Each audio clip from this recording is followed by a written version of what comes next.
Alors, je voudrais répondre à une question qui m'était posée par rapport au fait s'il faut étudier dans un collège public ou privé au Canada. Est-ce que ça change la donne?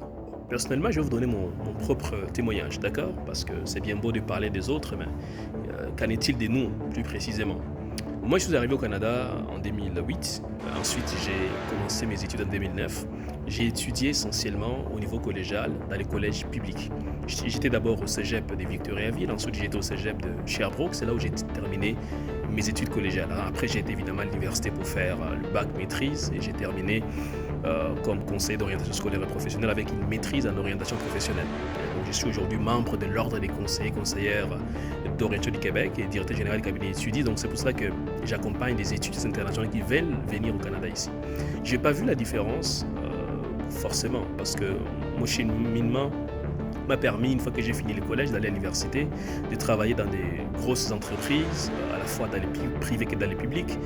J'ai été dans j'ai travaillé dans une université, ensuite je suis dans une autre université actuellement où je travaille. Je n'ai pas vu des différences. Honnêtement, c'est sur quoi il faut se focaliser.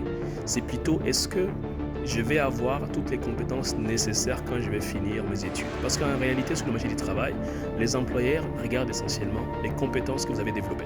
Pas forcément les collèges dans lesquels vous avez étudié, que les collèges soient publics ou privés, ça importe peu. Est-ce que vous êtes capable de faire le travail pour lequel on vous a embauché? C'est la question fondamentale. Donc c'est pour cela que les diplômes, c'est le minimum en fait. Parce qu'au-delà du diplôme, qu'est-ce que vous faites en dehors de vos études pour enrichir ces diplômes?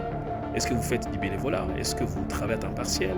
Voyez-vous, ce sont des éléments qui sont importants et dont les employeurs tiennent compte lors des entrevues ou lors du processus de sélection des candidatures.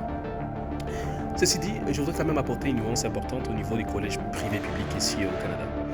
Ce que j'ai remarqué personnellement, c'est que dans les collèges publics, il y avait quand même un nombre important d'étudiants. On était quand même très nombreux dans la classe, contrairement aux collèges privés où il n'y a pas forcément par classe ou par cohorte un nombre extrêmement important d'étudiants. Donc cela permet donc d'avoir un accès assez rapide et assez facile aux professeurs, d'échanger dans des groupes qui sont restreints, peut-être de bénéficier d'un encadrement beaucoup plus soutenu au niveau des collèges privés qu'au niveau des collèges publics.